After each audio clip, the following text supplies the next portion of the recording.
What a unique feeling it is to get home after a tedious day of school, shrug off that encumbersome backpack, switch on the console, and become immersed in a make-believe world.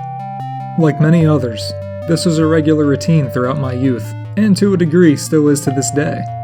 Video games have been a big part of my life, but in all honesty, I have a love-hate relationship with them.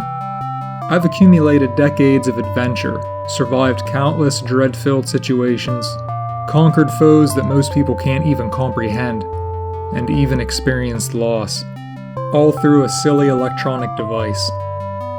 And what do I have to show for it? So much time was spent on an infantile hobby, when instead, it could have been utilized for completing greater works. Now here I am with this knowledge, having no choice but to understand and accept that those are moments I will not get back. But life goes on. There's no sense in sobbing over spilled milk. And it's not all bad. There are plenty of good memories resulting from this childish habit. I can remember several awesome birthday parties that ended with me and my friends pulling an all-night gaming session. As nerdy as it may be, those were times filled with joy, and that's what matters. For some people, though, that's not good enough. For them, video games are a meaningless pursuit, and anyone that indulges in that pastime is a loser. I've encountered this sentiment my entire life, and now that I'm older and a little wiser, I can agree to a point with what these individuals are suggesting. But I draw the line when someone claims that there is no benefit to be had from playing video games. Obsession and addiction are absolutely a detriment when it comes to this type of technology. But there's no harm when utilizing it within reason. Anything in excess can be destructive. Take weightlifting as an example. Too much of it can cause the body to break, whereas sticking to a well-structured training plan that includes plenty of time to recover will likely lead to gains in strength and an aesthetically pleasing physique. From what I understand, there are a few major reasons people have a problem with this hobby. The biggest being that it's foreign and irrelevant, so they want nothing to do with it, and neither should you. Then there's the ridiculous fixation on the idea that many real-life tragedies are the product of violent games. But I have some bad news for anyone that falls into this category. The brutal nature of our species has been around long before the electronic devices you're putting on trial came into existence. Lastly, it's viewed as a threat. Not necessarily dangerous, but rather as something that draws one's attention away from other things. This is an understandable concern. When you are distracted from life, it's easy to miss out. But you have to wonder how much of that concern is born out of jealousy. No matter how logical or foolish the argument is when it comes to the topic of gaming, I always notice one crucial flaw. More often than not, the person with an issue is a hypocrite. They'll attack this activity and then turn around and do something just as inane. We all like to believe that we're right and our way of doing something is best. But you are kidding yourself if you think watching TV, reading a book, obsessing over spectator sports, or scrolling through social media is somehow superior to playing video games. All of it is equally foolish. Every one of those examples come with a consequence, but it would be a lie to claim that they provide nothing positive. This little hate tactic can be used on any activity, so the next time you feel the need to go after someone's hobby, make sure what you do in your downtime isn't on the same level. I will admit that gaming is not healthy for you physically, but when it comes to the mental, it's a different story.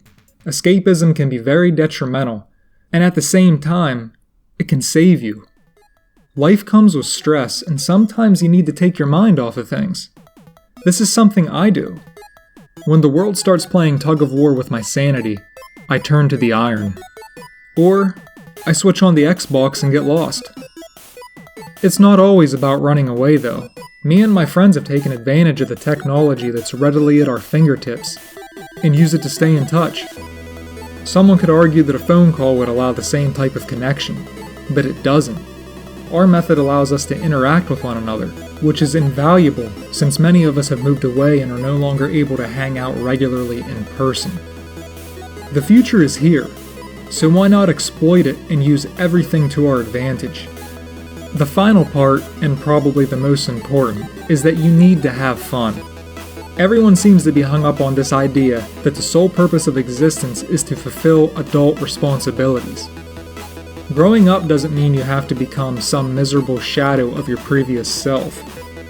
A crucial part of living is to experience joy on a regular basis.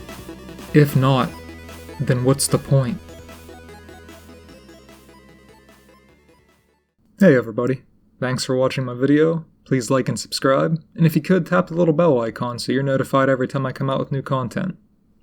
So, I'm aware that most of the videos I make are dark, and they can get you down in the dumps and give you a grim outlook on life. So I wanted to leave on kind of a happy note. While listening to the video, you may have noticed at one point that I suggested that there's a possibility that some of the concern about playing video games might have to do with jealousy. I have a funny story tied to that. During my time in college, I made the decision to take a women's studies course.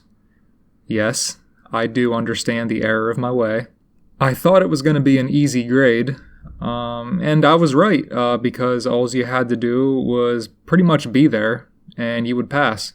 It was made known that me and my ancestors are basically what's wrong with the world today. But aside from that, there was a moment that inspired a lot of what I talked about in this video. During one of these classes, somehow the conversation got brought up about video games.